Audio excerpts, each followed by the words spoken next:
do they have the merit and the understanding and the awareness to give me sound advice? Would I trade places? Are they in a magnificent relationship? I was just gonna Would say. I trade places with their life? A lot of people can't handle that, but they want to pretend as though they care about you. And so what they'll do is they'll pinch the flame of that which you've built with that magnificent relationship and with that partner and whatever. And conscious couples, business partners, and singles committed to attracting their dream partner. Welcome to the Conscious Couples podcast, where we share our life, love story, and combined relationship expertise to help you create and consistently cultivate the most magnificent, intimate relationship possible. Never again will you feel hopeless and alone in your intimate relationship challenges. Having accumulated thousands of hours coaching conscious couples and individuals all over the world, as well as starting and growing a global business together, Alan and I are here to guide you in all things relationships. Thank you again for tuning into the one place where it's not about you or me, it's about the we. Conscious couples and individuals all over the world, welcome back to the Conscious Couples podcast with myself and the beautiful Emilia Smith. This is where, at the tail end of the last episode, we just want to open with a joke here. It's not about me or the we. No. I already screwed it up. Not about you. It's not about you or the we. It's really about me. No, that's just a funny tail end blooper at the end of the last episode. So if you have not listened to episode 11, we did it on red flags and what to do about them. Mm-hmm. Today we are going to talk about, do your friends support your relationship? Emilia and I have a lot to talk about on this episode. This is definitely a juicy topic. If you've ever been in an intimate relationship, you know that it can be very challenging to integrate family and friends. We've already talked a little bit about family. Now we're going to talk about friends and what that means. As always, ladies first. Thank you, Lovey. So welcome back, everyone. Big shout out to NLPS, who is producing this podcast episode and makes it super possible around the world for you to hear, listen, and see us. So thank you to all of the team at NLPS, my baby's team over here that produces that. So I think that this, to your point, love, the juiciness is 100% in this topic because, like you had mentioned at the very beginning, is everyone struggles to one extent or another to truly do that integration aspect of relationships that you've had from your past and bringing that forward together and merging two completely different worlds, what it can seem like sometimes, and bringing that forward in one happy-go-lucky utopia. And a lot of people struggle doing that. And we know that because we've done relationship coaching and we've seen the challenges that people have had. And I know you and I have also had our fair share of experiences when it comes to integrating those worlds that are so important to us when it comes to your intimate relationship, but specifically in this arena of friendship. So for anyone who is listening to this, I want you to go and think about the times where you might have had friends that were really, really supportive of your relationship. And I want you to really think about what were some of those characteristics that made it so obvious to you, like jumped off the page that like, yes, my friend is like 100% all for this relationship. And that's a huge green light for me because obviously that makes it a lot easier for me to make this work.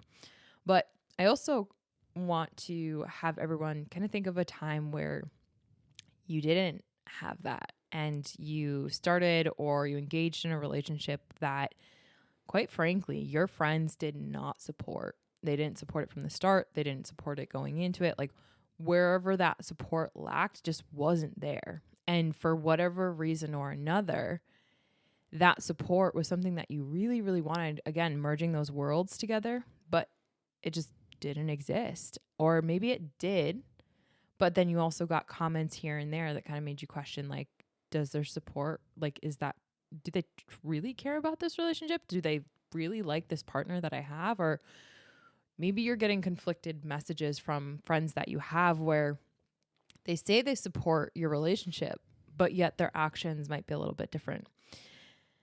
So that's what we're going to be diving into. And I know, babe, you have an experience that you're going to be sharing. I have an experience that I'm going to be sharing. But if you really look at it high level, what Alan and I wanted to bring into this relationship are 3 scenarios.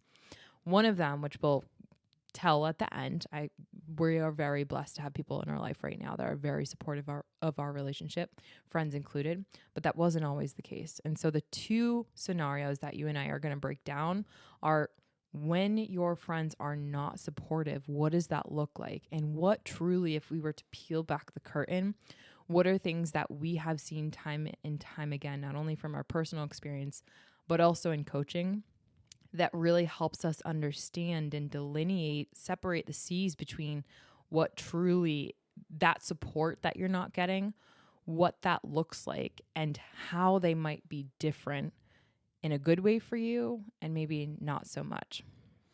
So there's 3 scenarios that Emilia mentioned, and right out of the gate, I just want to say this. We're very blessed to not have had this challenge with any of our friends in you and I's relationship. For you and I's in you and I's relationship. Yeah. Mm-hmm. In past relationships, we both definitely had these challenges, and even just preparing for this episode, it brought up a lot of stuff for us. Yeah.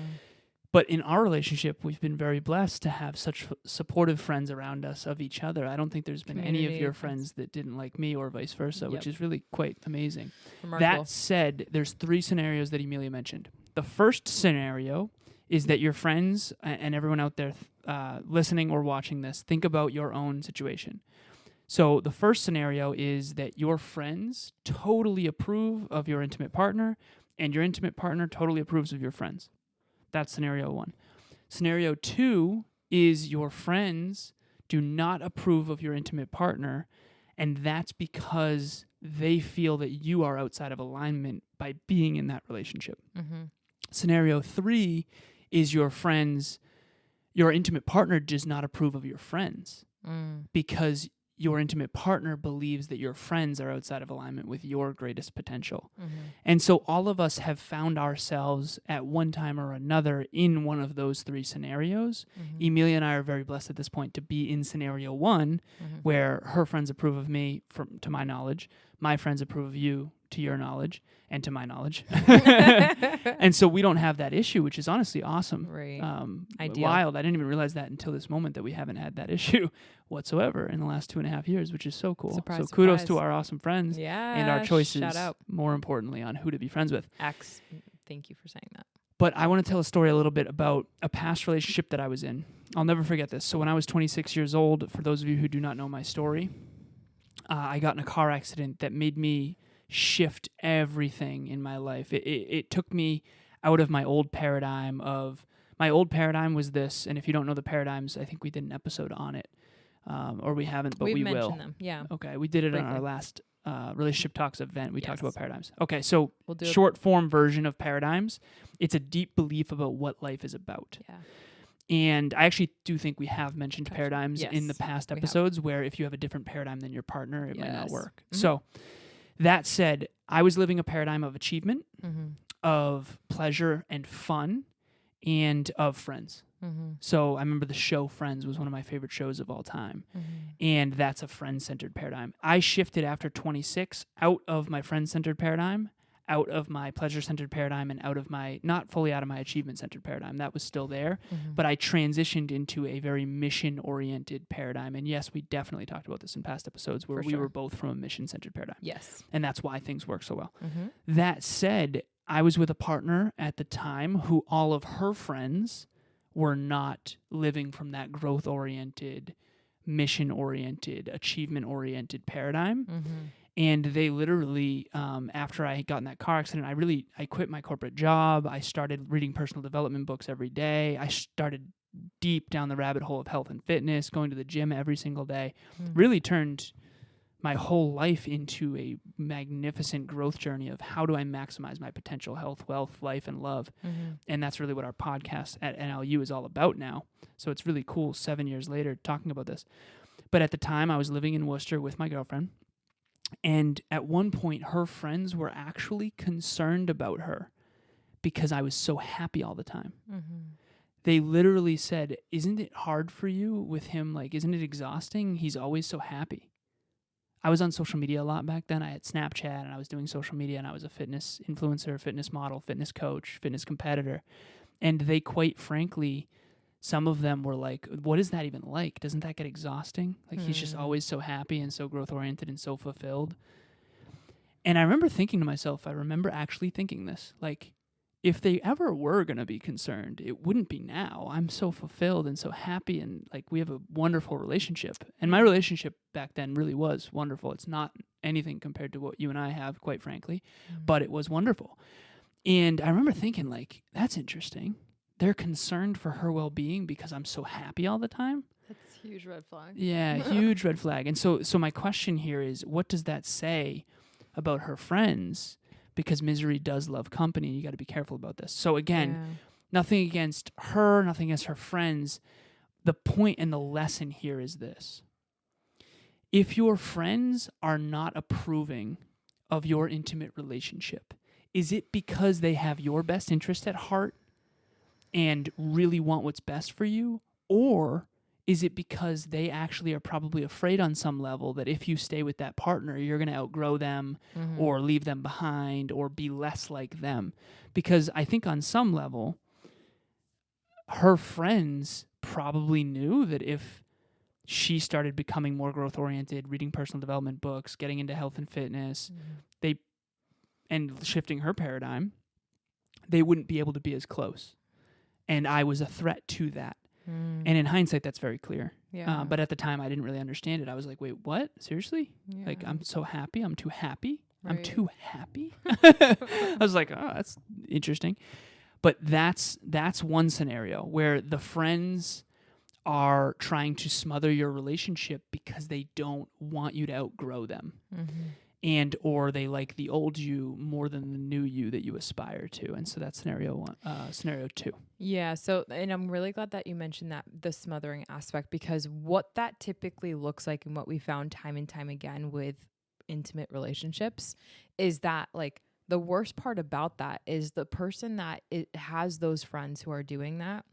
Like, for example, your past partner probably was questioning herself if that was a good choice for her. Yep.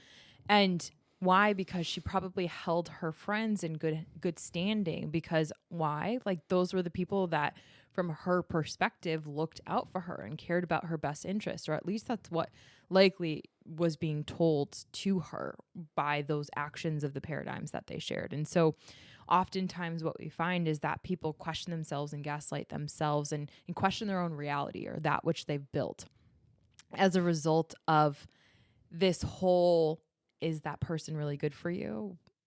Why is he so happy all the time? You know, if I were to have received that, shouldn't that be a great indicator of, like, well, don't you want me to be happy? Like, I'm obviously very fulfilled in this relationship. It makes me so excited to be around this person. He's amazing. He has great, virtues and values and characteristics and dreams and all of these aspirations. Like, the exhaustion part, like, that's a byproduct of hard work and trying to be fulfilled. Like, wouldn't you rather that than the opposite? And so that's something that we find oftentimes with the relationships where the friend usually is the one questioning themselves. And because they're questioning themselves and you represent, as, the person in the relationship, what they don't have. And they actually have to look themselves in the mirror and say, well, I don't know if I could ever attract someone that could be as happy and as fulfilled as you are right now. Yeah. That's where the fear really comes in. And that fear can be masked as a projection. I think there was some jealousy beliefs. too. Oh, 100%. There was some jealousy too. In hindsight, that's Yeah. very clear. I told you this stirred some stuff up because in hindsight, that's very, very clear. Because if there was ever a time to be concerned, it would have been long before. Yeah. And even then, no. And in hindsight, it's very clear to me too. And again, this is just me thinking back, like none of them had really fulfilling relationships. And so Surprise, now surprise. I wish I could talk to my 26-year-old self so badly. I really do. I'd be like, listen, Right. that's not a you issue. Right. They're unfulfilled. That's all it is. Yeah. Exactly. Yeah. So anyways, continue. And that's the thing. I mean, obviously, like, who wouldn't have been jealous of that? Like, right? It's so rare. What is the quote unquote normal go to? Well, like, we just called them before in this prep, candle pinchers. Let's pinch out that candle because that light is too bright. It shines light on all the areas that there's so much darkness in my life. Yeah. And people can't handle that. A lot of people can't handle that, but they want to pretend as though they care about you. And so what they'll do is they'll pinch the flame of that which you've built with that magnificent relationship and with that partner and whatever. And so that's the big concern that I have for a lot of people that listen to this and a lot of relationships that I've seen where you're in a relationship and it is actually really good for you. Yeah. But yet the people that you surround yourself with because of former, here's key word, former alignment, they're getting you to question, is this person truly good for you when they actually have not shown you that they have your best interests at heart. And that's the thing. It's hard to see and count those people as those types of people because, I mean, let's face it, if we've all grown up with like our best friends because we lived in the same town and they're our best friends, so of course they have our best, or we went to the same school or what have you. Of course, they have to have our best interests at heart. When in reality, they just exist in the same space that we did. And naturally, we became friends. So you'd have to look at your own paradigm in order to actually put up a boundary around there and say, listen, like, I understand what my values are. I aspire to be happy. I aspire to be fulfilled. And this is what this relationship is actually contributing to my life. Whereas you're getting me to question that. So there's a deeper layer too. Real quick, which is this: what if do your friends actually have awareness of what's best for you? Like that's like someone who doesn't know how to run a business trying to tell you how to run your business. Right. So if they don't have a fulfilling relationship, they probably don't really know what one is, what it feels like, and they don't know it when they see it, and they might actually even be more likely to tell you that your relationship is bad when they have never had an unfulfilling relationship because on some deep level they're jealous. And so question this as well. If you have friends that are questioning your intimate relationship, ask yourself this: do they have the merit and the understanding and the awareness to give me sound advice? Would I trade places? Are they in a magnificent relationship? Would I trade places with their life? Yeah. Would I trade places with their relationship? And if the case is no, then you got to be a little careful. Very careful. And sometimes friends do have your best interest at heart and do see from an outside perspective, and that's what we're going to go into next. Because you can take their feedback in, but you got to be very careful from who. Thank you so much for saying that, because if you wouldn't trade places with that person who's pinching the flame, for lack of better words, then you can't help but question, like, do they actually have my best interest at heart, or are they projecting their own insecurities? Are they even capable of having my best interest at heart? That's a whole nother conversation. Are they capable? Like, you can tell me what to do with my business, babe. Right. But if you don't know business, you aren't capable genuinely of having my best interest at heart. So that's a whole nother conversation. But man, we've experienced that in so many arenas that we are very capable in, but other people want to make sure that they watch out for that, be careful over there, like you might be headed no, you have no idea what direction we're even facing. Not to mention what we might be headed in, can't love that. Candle pinchers are all around. So be careful. Be very careful. Be very discerning of who your friends are, and what they're sharing with you. So I'm not quite sure what number scenario this is. So we have one scenario, quick recap, one scenario where your friends are super supportive and, all is well in the world. There's no issues there. Awesome. We'll show you what that looks like after. The one that Alan just explained is where your friends actually don't support your relationship. And the reason really underneath that, when you start to peel away the layers, is because they actually couldn't attract what you have. And so they want you to question your reality. Why? Because ultimately they're afraid of them having to grow, because you're naturally going to outgrow them. And therefore your partner is a threat, right? But they don't want to say that, because looking in the mirror of insecurity is really challenging for people. They might not even be aware that that's their own response. Exactly. And that's another conversation too. Yeah. So then this scenario is one that I personally have experienced, and I've seen so many other people experience. And hindsight is always 20/20. And I feel like this big old wise soul sitting here, but it wasn't too long ago. What's going on? This is Branden and Hannah. We wanted to give a shout out to Alan and Emilia and their relationship talks. And going into relationship talks, I was under the impression that, my relationship didn't have any conflict or didn't have any problems. You know, it actually was that way, but I knew I wanted a relationship that resembled Alan and Emilia, and that's a relationship that is just next level and different from other relationships. So seeking out their help has really brought me and Hannah together, and it's just been really, really incredible, and I can't thank them enough. Yeah, Alan and Emilia have both helped us in recognizing and acknowledging each other's really important core values and given us insight and guidance on how to align those together so that we know we're growing together and never apart. The goal is always to kind of be in everything together as a team. Alan and Emilia, we love you and thank you so much for everything you do. Thank you. And this is a flashback to my college years, actually. I was in a relationship, and at the time, I had an experience where my past partner had come to our college and spent time there, and really made a big effort to actually try to get along with some of my friends. And this individual hadn't really gone to the stay at home or stay at college. Rather, they were commuting, they were an entrepreneur, all that jazz.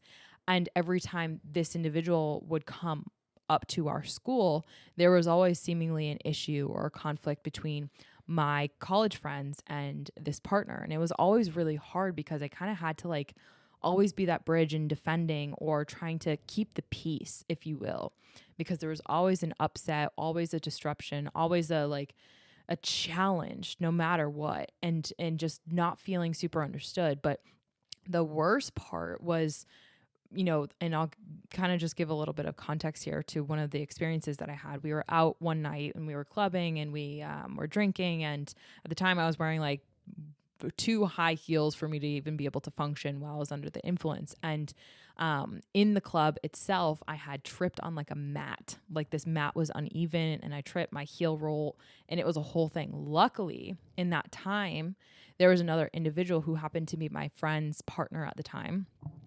Or friend, whatever that relationship. Anyways, male individual, and he actually caught me from falling down. And I was at the time drunk, and I, was on my way down from a high fall. And unfortunately, my partner only saw the aftermath of me in someone else's arms. And it happened so fast in that moment where my partner took a snap judgment under the influence and actually took matters into his own hands, where after pulling the shirt over this individual and punching him in the face and quite frankly beating him up so much that we got actually kicked out, and it ruined the whole night. I felt terrible. He, in the next day felt terrible. It was a whole thing. This individual that got beaten up was an incredible human being, so sweet, would never do anything to hurt or harm anyone, not to mention, someone under the influence. So it was a really unfortunate situation. And at the time, my best friend and my roommate was so upset. And I remember being in the Uber ride home because we had to leave. It was such a scene. And it was like, club was over, like shut down. It was bad. It was really, really bad. And my partner at the time was so fuming and so rageful and so just like not understanding of what was happening. And I couldn't even get in a word of what was happening. So you have me in this taxi of like me trying to figure out like, oh my God, all of this just unfolded. I'm trying to make sure that one of my best friends and my partner who's visiting is like in good standing. And then all of a sudden you have this complete disaster, complete misunderstanding, because at the time my partner thought that this guy was groping me or whatever it was. And he was protecting me or whatever that perception was. And in all reality, the next morning, my friend, my roommate, after my partner had left, and there were so many sorries, apologized to the person that he beat up, who happened to be a really wonderful human on campus and so deeply involved and so much someone that I really appreciate and respect and admired. After sorries, apologies, it's like you can't really undo that. You can't undo that type of aggressive behavior. And whether it was in protection or just because that was their natural tendency under the influence, you can't undo that. You can't erase that experience, right? And what was the judgment that I had experienced after the fact was me trying to stick up for someone who, quite frankly, we all made bad choices being underneath the influence in that arena. But it got so much to the extent where like that was the reaction, where it was to, quite frankly, like just like beat someone up so bad to the extent where it ruined everyone's night. And oh my God, it was so hard in that moment, because afterwards, after everyone left and after like the dust kind of settled, my friend was really mad at me. She was really upset. Really upset. I remember being in the Uber ride home and she was like crying, like she didn't want me to talk to her. And I was like, what? Like, I didn't mean for any of this to happen. And I wish that experience didn't happen. Once everything was done and said and over, there were so many different ways she tried to tell me that you just don't do that. You just don't do what your partner did. And you don't let it go that far and tolerate that type of behavior, that really aggressive and outward and like just I don't know what other word to explain it, but aggressive behavior. Like there was no moment where it was like a pause, like let's try to figure out what's going on. It was just a like react, pull the shirt over his head, punch him in the face, like just, completely beat him up. And that's no way to react, like respond. But that was normal. That was his go-to experience. And in hindsight, again, my friend was trying to warn me, and multiple times looking back, it's so clear. My friend, who genuinely, I can see this, cared so deeply about me that she felt so defeated and upset because she had tried to warn me in so many different regards that is not okay. That is behavior that's not acceptable. And quite frankly, like, I don't want to be around that. Why? Because I know who you are, and I know the heart and I know the soul that you have. And at the end of the day, this person that you're in a relationship with is pulling you outside of alignment of who you aspire to be and who I know you to be when he's not around. You have to mitigate and walk on eggshells and be a different version of you and accept and tolerate that type of behavior when you know that that's wrong. If it were anyone else, you would never defend that. As a matter of fact, you would make sure that that person had repercussions for their actions. And at the time, I just didn't want to hear it. Why? Because at the very end of the day, I knew she was right. And I knew that wasn't okay with me. None of that behavior was okay with me. And obviously I'm extrapolating out one experience out of so many other ones. But in hindsight, looking back again, we likely will have a friend that isn't supportive of our relationship in this scenario. Poor baby. My honey's trying to hold his microphone, if you can It's okay, baby. hear this. Keep going. We might have a friendship that is trying to tell us that this partner, isn't necessarily right for you. And they might say it in so many kind, loving ways, but then it might escalate over time with certain situations that start to infringe upon the boundaries that your friend might have. And that's what I realized was happening. I'm, as her roommate, we had this night together, and now it was starting to come home into our home where we had set a certain standard and tolerance of excellence and behavior. And I brought someone in that completely infringed upon that. And I didn't want to hear what she was saying, because at the end of the day, very deep down, I knew she was right. Yep. I knew that relationship was not right for me. And obviously with you now, babe, but it's so clear and so evident to me that just wasn't right for me. But like I had said to you, babe, before this episode, that I was so afraid of change, and I was so afraid of judgment because I had so many years with this individual and so much of a history, and I was trying so hard to make it work.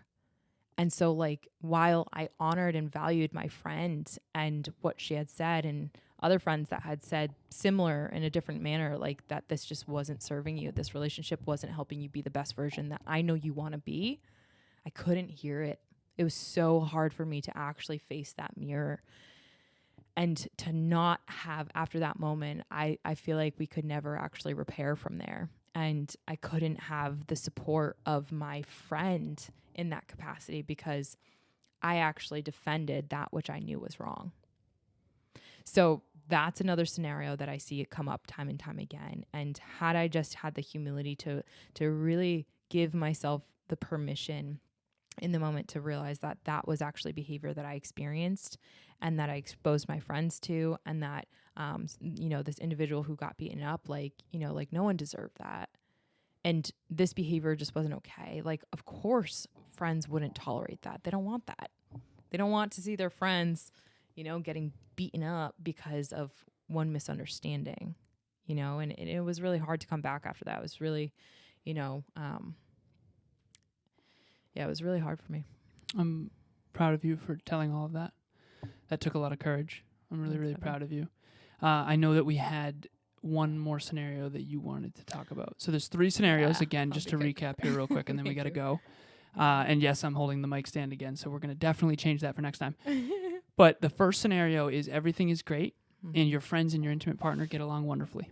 Yeah. The second scenario is that your friends and your intimate partner do not get along wonderfully because on some level your friends are afraid that you might outgrow them, or maybe they live a different paradigm than your partner. And even though your partner is what's best for you and you know that in your intuition, your friends don't want to see you leave or grow or change paradigms. And the third scenario is when your intimate partner and your friends don't get along, and your friends, quite frankly, want what's best for you, and they see you living outside of alignment, and they don't want to see that. Yeah. And they really do have your best interest at heart because they're seeing the red flags that maybe you cannot. Remember, it's hard to see the whole picture when you're in the frame. Yeah. So last scenario here, love. Last scenario, I'm really grateful because while those were some of my college friends and I, don't really have touch with them, what I do have is some of the individuals that have lasted the tales of time. I have 2 incredible friends that have, no matter what, no matter how poor my choices have been and how much I've had to bounce back from that and how many ups and lows and highs and in-betweens that I've had personally, they've withstood the tales of time, not just because they're hanging on and they don't have better things to do with their life, but because they have genuinely cared for me, so much so that they have my best interests at heart, even sometimes, and can handle those highs and lows and still be the voice of reason. And right now I'm so grateful to say, babe, you and I, like when you and I first got in a relationship, these 2 friends, both of them, shout out to you ladies, you know who you are. They were so excited for me because they could tell how much I lit up talking about you. And they could tell just in everything that we did together, everything that we were, everything that you were, how much that aligned to who I aspired to be and who I naturally was working towards on my own accord. And so often the reaction was, I can't wait to meet him. He seems extraordinary. And of course, if he's with you, he is. And you know what? I can't wait to go on a date where the 3 of us go and, he actually might be the third wheel because you're my girl. And and so those beautiful reactions in terms of so supportive and being so patient to wait for that beautiful meeting of that individual, that partner of you, baby. And in the interim, you and I have we have global businesses. We do work together.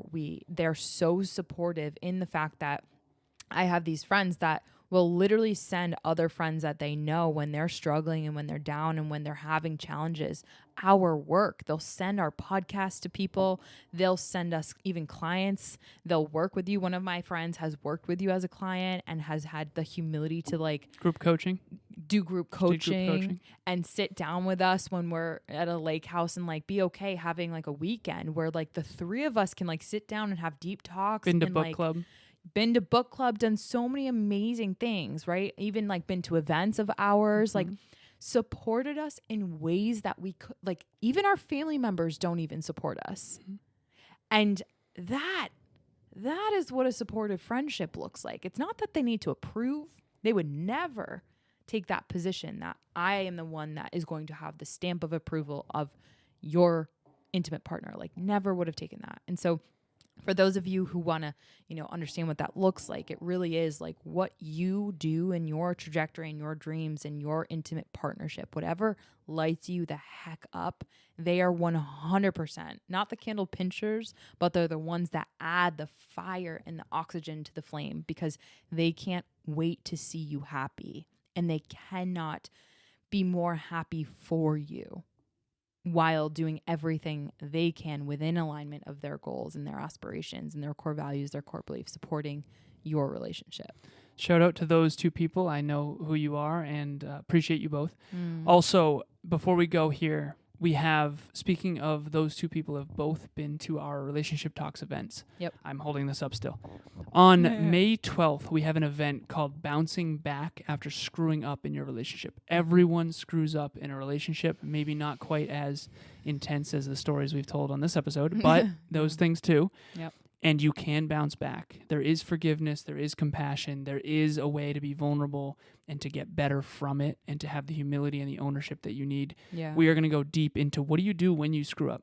Yeah. How do you take ownership? How do you come back stronger? How do you make the relationship even better and not only repair what might have been caused in terms of damage, but actually build and go beyond that damage? Yeah. Yep. That is for sure. There is definitely the ability to bounce back. But certainly it's required. Humility is required. Humility and ownership is certainly required. So if you, baby, I know you're holding that and you're doing the whole thing. So if you or your partner or your friend, you notice that they might be in any one of these three scenarios, especially those two that we took a look at where your friends are not supportive of your relationship, and you know that for one reason or another, please send them our way. Or if you're listening to this and that happens to be you, please reach out to Alan or I on the DMs within Facebook, Instagram, wherever you see us, and reach out to us, because number one of the biggest things that we see is isolation when it comes to this time where your friends are not supportive. A lot of people isolate. And I will tell you this as a coach, and Alan, I'm sure you can also attest to this.